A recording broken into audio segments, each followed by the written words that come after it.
Hello and welcome everyone to this video about how to use the TIS self-service. I've been asked by a few of you to do a video to help you go through the TIS website and how to use it.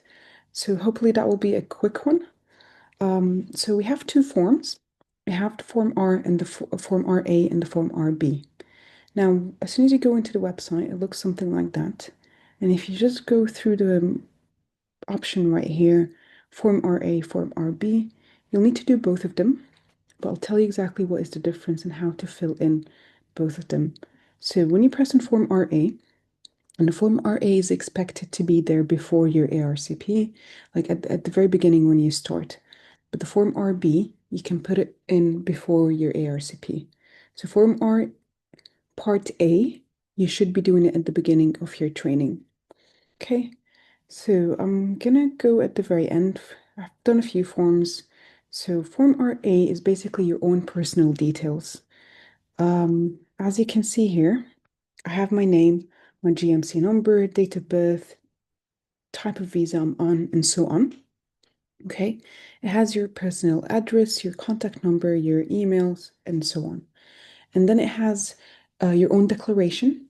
So that I've been appointed to a certain training program. I'm under the Royal College of General Practitioners, and when you're going to CCT. Now it's going to show your training grade. So here I was just starting my training, so I was an FY2, and I'm just going to start my training right now. And it shows you the amount of time. Are you full time? Are you less than full time? Usually this is automatic. It gets filled in automatically. And you just say confirm and you save it. Okay. So if we go back, if we want to do a new form, you just press on submit new form. And you're just gonna press on which option do you wanna, is it for your ARCP or is it a new starter? So for you all that's starting new, you're just gonna say new starter. Okay, because I'm done, it doesn't show up. But anyways, let's say ARCP. I'm gonna press on my program, confirm and continue. And then automatically, as I said, all your details go in. So you're going to have all your details in it. If you want to change anything, you can easily edit it if you need to. And then you're just going to press on next, and it takes you into the next part. So then you'll submit your own declaration. So I've been appointed a program with award of CCT. So this is what you all need to pick. And then you're going to press on what kind of program you've been appointed. So you're going to go through until you find general practice. And then you're going to pick your Royal College. So it's Royal College of General Practitioners. And then you're going to press on the date of your CCT. Your date of your CCT should be told to you in advance. So you should know when you're going to CCT. So let's say I'm going to CCT in November 2025. So I'm just going to press next and move on to the next part. And in the next part, it gives you the option of choosing your own grade. So let's say I'm an ST1. And then you're going to write your own training hours. So if you're full-time, you're just going to write 1.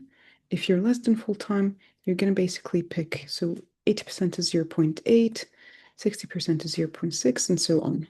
So let's say you're full-time. And we're going to press next, review and submit. And you're going to go through all the details, make sure everything is okay and that you're happy with it. So you're going to press confirm and you're going to press on submit form. When I press on submit form, it picks for us to confirm. So I'm just going to confirm and the form has been submitted. So we've done the form today. You're going to go to your form and you're going to save a copy as PDF. So again, really quick, once you submit a form, it gets saved automatically into the TIS website, but you want to download the form in order to upload it to your portfolio. So you're going to press on the form that you need. And you're just going to say save a copy as PDF and just save it into and then upload it to your portfolio. Quite simple and easy. This is the part A, which is your own personal details. Now, the part B is your declaration for your time out of training. and it is the declaration for any issues that has happened during your training. Usually in the Form R Part B, if you're someone who's new to the UK, then you don't need to do it initially. You'll need to do it when you're approaching your ARCP. So when we have our interim um, review and when we have our ARCP towards the end, you need a new Form RB every time. Okay, so I'm going to take you through how to do one.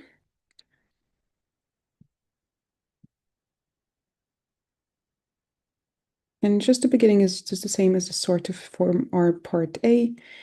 And then automatically, again, all your details are in there. If you want to change anything, you can go ahead and do it. And you're going to pick your revalidation dates from your GMC portfolio.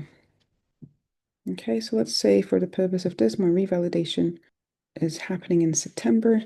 Date of previous revalidation. Again, if you're new to the UK, this is not going to be applicable.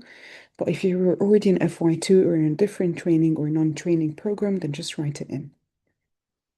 Do you have a dual specialty? Not really. So we're just going to press on next. And then it's going to ask you in the type of work that you do.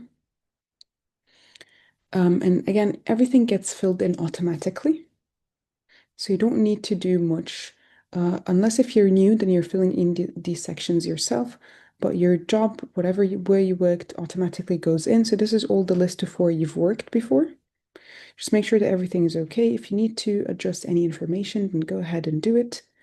If you're happy with all your work history and you don't want to change anything, you just press next. If you want to add the work panel, you just press on add a work panel and fill it in. So let's say we're going to press on add work panel. You're just going to write what type of work you're doing, where you've worked, start dates, and the location, and so on. When you're done, you just press next. And then it asks you about the time out of training. Now, in this section, you'll have to submit your sick days. You'll have to write any kind of paternity or maternity leaves. You're gonna write any time out of training like a career break. A lot of people would take a break in between their training years. So if you've taken any career break, go ahead and do it.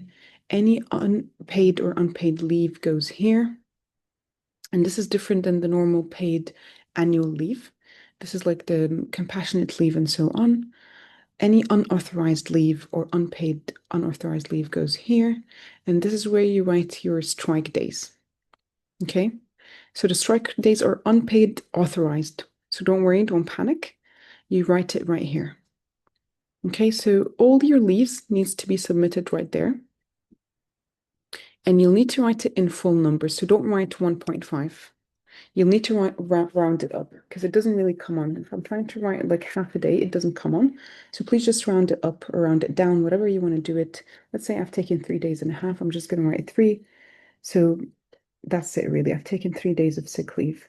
You don't have to say why in these forms. You just submit the days. That's it. And then you're going to fill in your own declarations. So I declare that I'm in good practice. There's no issues. I don't have any warnings or any issues with the GMC. So you just read through the sections of the declaration and you just sign them all off. Is there anything that you want to write as your health statement? If you don't have any health issues, then no. And you just go on. Anything that's unresolved, like any complaints, investigations, I'm assuming if you're just starting, then it's a no. And you just fill in all these declarations. So they're all asking you about any events, any complaints, any issues that has happened before. And you're just going to press no on most of them. Unless something actually happened, then you'll need to write it in. But if no, and again, any significant events, no.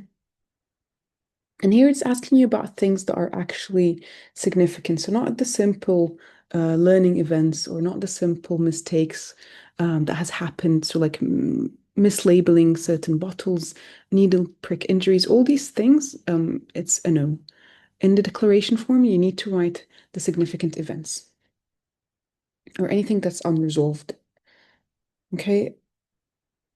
Do you have any compliments? If you want to write one, go ahead and do it. And that's it. And it shows you the summary. If you want to edit the section, you can edit it, that's fine. And it just shows you the summary and you go through it all. You just read through all the work section. You read through your declaration. You're happy with your sick days. You're happy with your declaration for medical practice and health statements. And if you're okay with all that you've filled in, again, you'll just have to click here and write submit form. And when you press on submit form, again, it's the same exact thing as your form A, and it shows you here that's been submitted. And you just go through it, you'll find it right there, the submitted form. And as we've done in the first part, you'll need to save as a copy in order to put it in your portfolio. When you download these forms, you just go into your portfolio in your mandatory training section and you upload the forms in. Thank you so much for watching, and I hope this was helpful. If you have any questions, please write them down in the comment section below, and please like and subscribe in order to watch our upcoming videos.